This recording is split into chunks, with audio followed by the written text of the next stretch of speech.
Est-ce que tu peux me présenter, résumer rapidement Mune, plutôt le côté histoire? De quoi ça va parler? L'histoire de Mune. L'histoire de Mune, c'est donc l'histoire d'une petite planète qui a cette particularité que le Soleil et la Lune tournent autour de la planète et non pas la planète tourne autour du Soleil, parce que dans notre film, on établit une sorte de mythologie qui explique la naissance du jour et de la nuit, et en fait la gestion du jour et de la nuit par le temple de la Lune, le temple du Soleil, géré par le gardien de la Lune et le gardien du Soleil, qui tracte littéralement les astres autour de la planète et qui crée ainsi le jour et la nuit. Et donc l'histoire du film, c'est que vient un moment où les vieux gardiens de la Lune et du Soleil vont passer le relais aux nouveaux gardiens, et que notre héros, Mune, un petit personnage de la forêt, un petit faune de la forêt qui avait rien demandé à personne, qui va être élu malgré lui le nouveau gardien de la Lune. Il n'est absolument pas habilité à ça, il n'a pas du tout les compétences, et du coup il va engendrer tout un tas de catastrophes dues à son incompétence. Il va notamment perdre la Lune, et il va donner l'opportunité au méchant du film de voler le Soleil. Donc il va devoir s'associer à Son, qui est le gardien du Soleil, et à Cyr, une jeune fille en Cyr. Les deux opposés vont s'associer pour aller en quête du Soleil, vous savez, une quête du Graal, parcours initiatique de nos personnages qui vont sauver le Soleil. Ok. Quelles ont été les sources d'inspiration quand tu as commencé à écrire là-dessus? Moi, quand j'ai vu le machin hier, ma première réaction, ma première comparaison, ça a été Dark Crystal. Moi, j'ai pensé à Dark Crystal en premier. C'est vachement marrant que tu aies pensé à Dark Crystal. Dark Crystal n'était pas une référence, elle a été à un moment sur un personnage qui était Xolal, le petit gardien du Soleil, le petit pruneau séché. Oui, là j'avais l'image d'un des personnages, d'un des vieux sages de Dark Crystal, mais sinon à aucun moment dans l'écriture, en tout cas, ou dans l'élaboration du film, ça a été une référence. Des références, il y en a eu beaucoup. Il n'y a pas une référence sur le storytelling global. Il y a eu des sortes de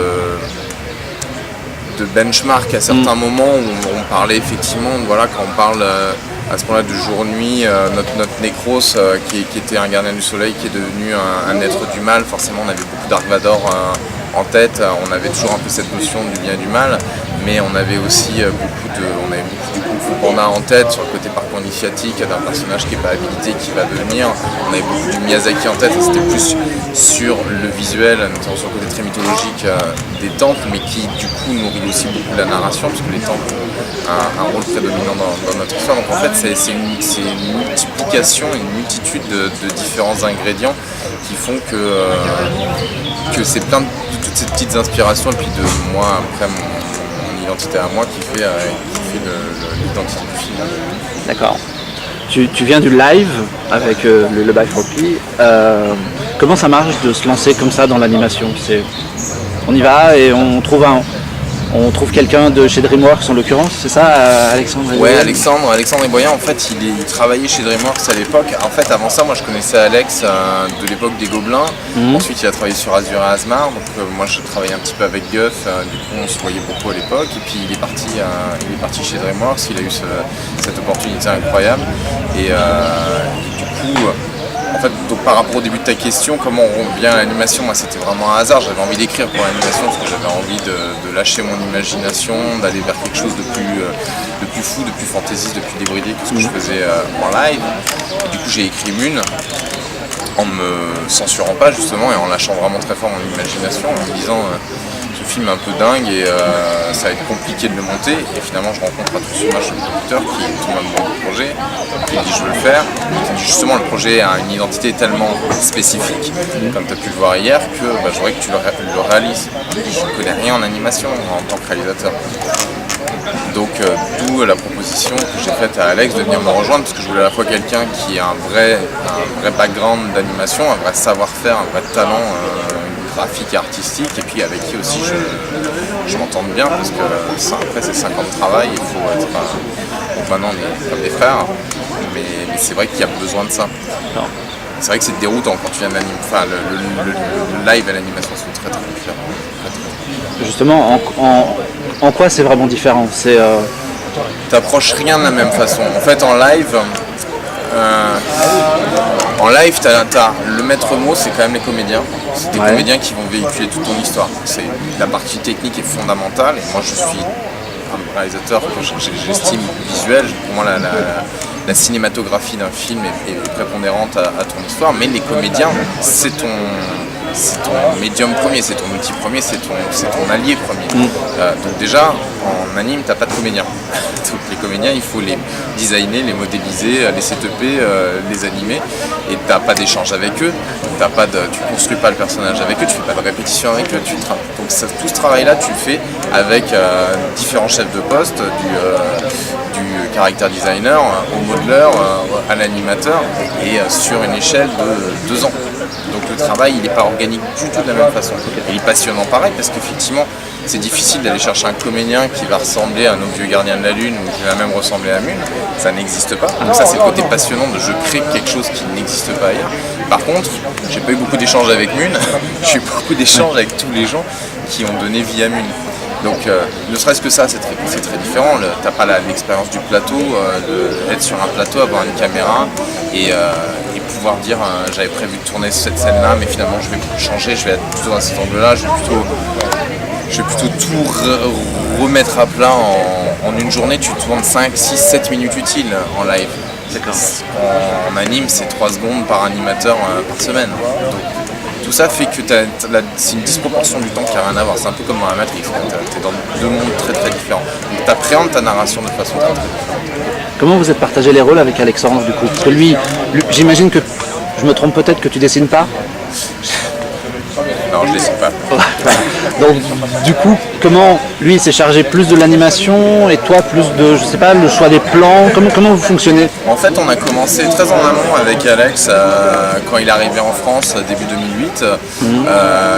Au début, c'était Alexandre, Aurélien Prédal à la direction artistique et Nico Marley qui faisait les character design, et moi qui avais amené le scénario. Et là, c'était surtout Nico et Aurel et Alex donc, qui créaient. Moi, je donnais un peu des directions, surtout sur le character design, à laquelle, bien sûr, Alex a été complètement dans le process avec moi. Et moi, je disais juste, voilà, même je l'imagine comme ça, telle personne, je l'imagine comme ça. Puis après, lui, il balançait des différentes propositions. Et puis, on a créé, surtout avec Aurel et Alex, beaucoup l'univers visuel, la direction artistique. Moi, je validais plus ou moins, je disais, ouais, ça j'aime bien, ça j'aime moins, etc. Et en général, je trouvais ça formidable. Et donc ça, on a développé tout l'univers visuel comme ça ensemble, moi en étant un petit peu la personne qui a l'univers dans la tête, et Alex qui prenait cet univers-là et qui se l'appropriait aussi. Et ensuite, il y a eu toute l'étape storytelling, donc tout ce qui était storyboard, on l'a fait ensemble avec les storyboarders. Toute l'étape storytelling, typiquement le montage, et Alex était aussi impliqué que moi, même si j'étais plus souvent dans la session avec lui, mais lui il mettait aussi la main à la pâte au storyboard, et puis on validait toutes les décisions de montage ensemble.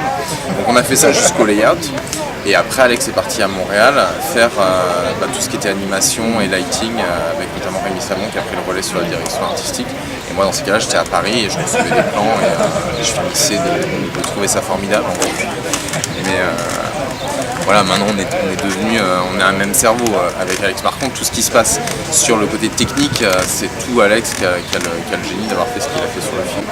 Qu'est-ce qu'il vous reste à faire? Précisément, il nous reste 80 plans à lighter. Ouais, voilà, il nous reste, on a quasiment fini l'image.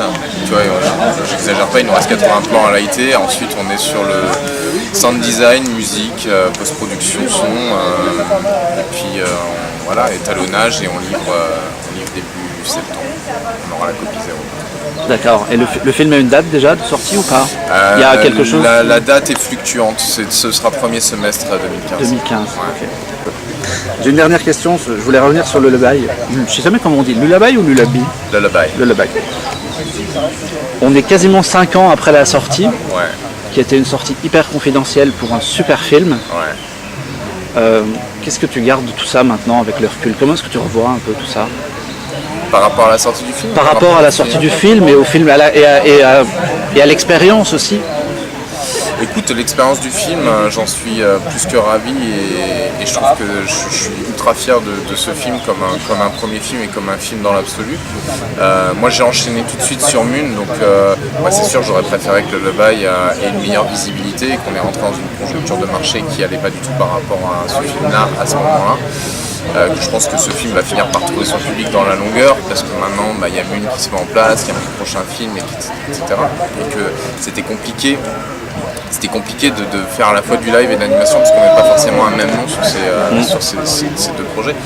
Et donc l'expérience, le bail est frustrante parce que je préférerais, même si on a eu moi j'ai des très bons échos dans le monde entier, il y a plein de gens qui m'ont écrit de façon très gentille par rapport aux retours qui sont faits sur le film.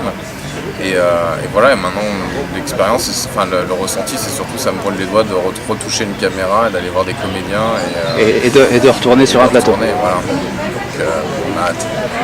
Merci.